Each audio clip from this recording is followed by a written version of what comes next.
चलिए खबरों में आगे बढ़ेंगे। जबलपुर से खबर है, 3 लाख रुपए के नकली नोट पकड़े जाने का मामले में एक और आरोपी ऋतुराज हुआ गिरफ्तार। दोनों आरोपियों से पूछताछ में हुआ बड़ा खुलासा। घर में ही नकली नोट छापने का चल रहा था काम। कलर प्रिंटर्स के जरिए घर पर नोट छापकर करते थे सप्लाई।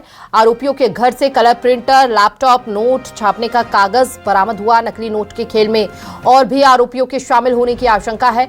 आरोपियों को पुलिस रिमांड में लेकर पूछताछ की जा रही है। घर में ही नकली नोट छापने का काम चल रहा है। कलर प्रिंटर्स के जरिए घर पर ही नकली नोट छाप रहे थे और बाजारों में इन्हें खपाने की कोशिश रहती है इनकी। आरोपियों के पास से प्रिंटर, लैपटॉप बरामद हुआ है। मामले में एक और आरोपी ऋतुराज भी गिरफ्तार हो गया है। दोनों आरोपियों से पूछताछ में ये खुलासा हुआ। बड़ी खबर इस वक्त, घर में ही नकली नोट छापने का चल रहा था काम। कलर प्रिंटर्स के साथ साथ लैपटॉप भी बरामद हुआ है। 2,94,000 एक रोहित दाहिया नामक व्यक्ति से हमने बरामद किए थे।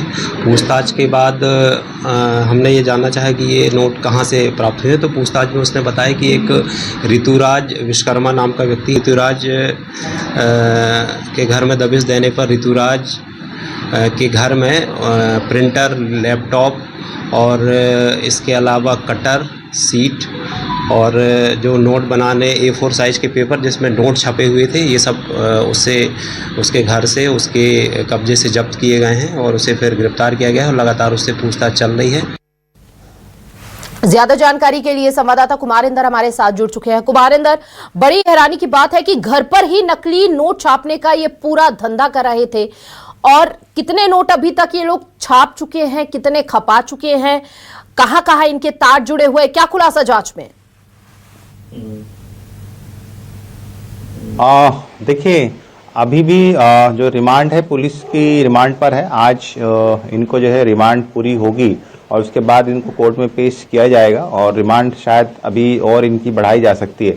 लेकिन अभी तक की जो पूछताछ है, उस पूछताछ में ये बात सामने आई है कि आरोपी जो है वो काफ़ी दिनों से इस तरह से नकली नोट छापने का काम करते थे। और ये भी खुलासा हुआ है कि जबलपुर के आधारताल थाना इलाका अंतर्गत ये जो है एक किराए के मकान में रहते थे और किराए के मकान में ही कलर प्रिंटर के सहारे इन लोग नोट छापने का काम करते थे। इनके नोट्स में हालांकि वो जो मार्क होता है वो मार्क नहीं हुआ करता था, लेकिन हूबहू नकली नोट जो है असली के समान दिखता था। इन लोग ये भी पता चला है कि लैपटॉप में पहले नोट डिजाइन करते थे, फिर उस डिजाइन को जो है कलर प्रिंटर के सहारे जो है निकालते थे और कागज भी जो है इस तरह का स्टैंडर्ड कागज इस्तेमाल करते थे जिससे लोगों को कभी भी आशंका, शक जाहिर ना हो कि ये नकली नोट है। इस तरह से ये घर में नोट डिजाइन करके उसको निकालते थे, फिर उसको बाकायदा कलर के सहारे से हूबहू जो नोट होता है, असली नोट होता है, उसके साइज मिलाकर ये काटते थे और फिर उसको पैक करके जो इस तरह सप्लाई करते थे।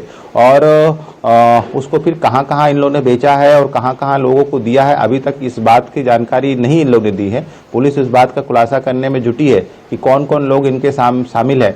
पुलिस ने आशंका जताई है कि इन लोग सिर्फ 2 लोग नहीं है, बल्कि इनके साथ एक बड़ा गिरोह जो है वो सक्रिय है, जो इस तरह से नकली नोट को सप्लाई करने का काम करता है। उसी कड़ी को पुलिस अभी सुलझाने में जुटी है कि इनके साथ और कौन कौन लोग हैं और कहाँ कहाँ तक अब तक इन लोगों ने जो नोट है वो सप्लाई की है। सबसे खास बात यह है कि जो पहला आरोपी जो इसमें रोहित दाहिया गिरफ्तार किया गया था, उसने पुलिस को पहले दिन जो पूछताछ में गुमराह करने की कोशिश की। उसने कहा कि उसने नोट जो है नरसिंहपुर से लेकर आए हैं। फिर उसने बयान बदला, उसने कहा कि नरसिंहपुर उसने 25,000 रुपये देके 3 लाख रुपए के नकली नोट लाए हैं और यहाँ पर किसी को देने के लिए फिराक में खड़ा था, तभी वो गिरफ्तार कर लिया गया। तो पुलिस ने जब कड़ाई से पूछताछ की तो उसने दूसरे आरोपियों को उठाया और दूसरे आरोपी ने जब क्रॉस वेरीफाई हुआ तो पूरा मामला खुलासा हुआ कि नरसिंहपुर से नहीं बल्कि जबलपुर के ही किराए के मकान में इस तरह से नकली नोट छापने का कारोबार चल रहा था और काफी समय से कारोबार चल रहा था और पुलिस को शक हुआ तो उसके आधार पर गिरफ्तार किया गया है। अब देखना यह है कि पुलिस क्या वो कड़ी सुलझा पाती है, इन लोग कब से नोट छाप रहे थे और कहाँ कहाँ सप्लाई किए हैं और क्या वो नोट बरामद हो पाएंगे या नहीं हो पाएंगे। पुलिस को ये भी शक चुके हैं अब तक। बिल्कुल कुमारिंदर, बहुत बहुत शुक्रिया आपका तमाम जानकारी साझा करने के लिए।